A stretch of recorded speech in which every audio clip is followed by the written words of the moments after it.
Hello दोस्तों, bitcoin की value आज के टाइम पर आसमान छू रही है, लेकिन फिर भी हम नए इन्वेस्टर्स को ये सोचना पड़ता है कि हम यहाँ इन्वेस्ट करें या नहीं, और यदि इन्वेस्ट करें तो कहाँ करें। दोस्तों, आज की इस वीडियो से हमें यही जानने का मौका मिलेगा, इसलिए वीडियो को अंत तक देखें और लाइक और सब्सक्राइब कर लें। दोस्तों, बिटकॉइन एक साथ दो प्रॉब्लम्स को सॉल्व करने की कोशिश कर रहा है। सबसे पहली प्रॉब्लम है मीडियम ऑफ एक्सचेंज यानी कि करेंसी, और दूसरी प्रॉब्लम है स्टोर वैल्यू यानी इन्वेस्टमेंट। दोस्तों, अभी मीडियम ऑफ एक्सचेंज की बात करें तो पैसे पर कोई इन्वेस्टमेंट नहीं करता, क्योंकि इसकी वैल्यू बहुत ही ज्यादा फ्लक्चुएट होती है। इसी कारण लोग स्टॉक्स, गोल्ड और रियल एस्टेट में इन्वेस्ट करते हैं। लेकिन सोचने वाली बात यह है कि इन सब चीजों को हम as a medium of exchange यानी कि करेंसी के रूप में यूज नहीं कर सकते।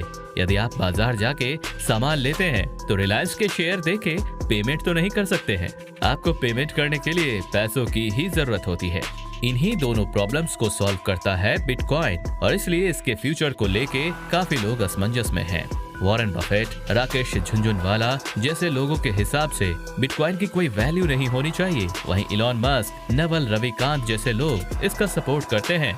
अब दोनों पक्ष को लेकर ही हम डिसाइड करते हैं कि कौन सही है और कौन गलत। जो लोग बिटकॉइन के खिलाफ हैं, उनका कहना है कि बिटकॉइन कोई इंट्रिंसिक वैल्यू नहीं है, ना आप इसमें रह सकते हो और ना ही एज ऑर्नामेंट पहन सकते हो, और ना ही ये स्टॉक्स की तरह आपको डिविडेंड्स पे करती है, तो हम इसकी असल वैल्यू का पता कभी भी नहीं लगा सकते हैं। साथ ही इसकी वैल्यू बहुत ही ज्यादा फ्लक्चुएट होती है। 2014 में एक बिटकॉइन की वैल्यू 14 लाख थी, जो कि एक साल में 2.5 लाख के लगभग हो गई है। आज के डेट में बिटकॉइन की वैल्यू 26 लाख है, यानी पहले से 3 गुना ज्यादा। तो दोस्तों, इतना फ्लक्चुएट होने के कारण ये इन्वेस्टमेंट थोड़ा रिस्की जान पड़ता है।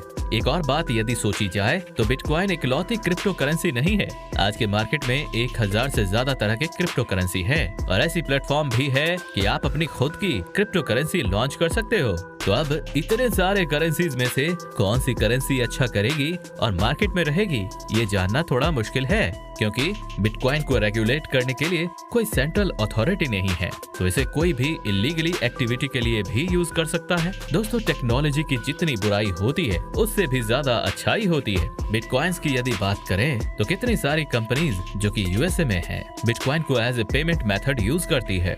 एल सल्वाडोर नाम की कंट्री ने तो बिटकॉइन को एज ए करेंसी एक्सेप्ट भी कर लिया है। और रही बात इसकी इंट्रिंसिक वैल्यू की, तो वो तो किसी एक पर डिपेंड नहीं करती है। बिटकॉइंस का प्राइस हम खुद से सेट करते हैं, और अगर डिमांड बढ़ती है और कोई चीज लिमिटेड होती है तो हम ये जानते हैं कि प्राइस अपने आप ही आसमान छूने लगता है। जैसा कि हम जानते हैं कि 21 मिलियन बिटकॉइंस है, तो अगर इनका डिमांड बढ़ गया तो प्राइस डेफिनेटली बढ़ जाएगी। बिटकॉइंस की ग्रोथ में नेटवर्क इफेक्ट भी इसकी हेल्प कर सकती है। अब आप सोच रहे होंगे कि ये नेटवर्क इफेक्ट होता क्या है।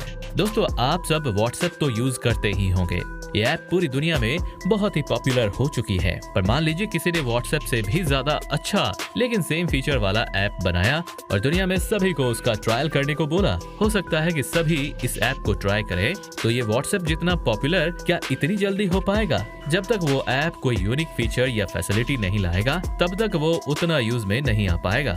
बिटकॉइन के साथ भी आम कंडीशन यही है। वो क्रिप्टो की दुनिया का फर्स्ट ऐसा फेमस करेंसी है जिसकी पॉपुलैरिटी मैच करना इतना आसान नहीं है। दोस्तों, यदि आपको बिटकॉइन की बातों में कोई आइडिया नहीं है, लेकिन आप फिर भी इन्वेस्ट करना चाहते हैं, तो अपने पोर्टफोलियो के 1 से 2% शेयर्स आप इसमें इन्वेस्ट कर सकते हैं। यही स्ट्रेटेजी इलॉन मस्क जैसे नामी लोग भी यूज करते हैं, क्योंकि 2018 में लगे बिटकॉइंस के बैन को आरबीआई हटा चुका है, और अब इंडिया में भी कई कॉइन एक्सचेंज प्लेटफॉर्म्स अवेलेबल हैं। जैसे में एक है कॉइन स्विच, जिसके साथ आप आराम से अपना डीमैट अकाउंट भी बना सकते हैं और इन्वेस्टमेंट शुरू कर सकते हैं। उम्मीद करता हूँ दोस्तों, आपको बिटकॉइन के बारे में कुछ समझ आ गया होगा।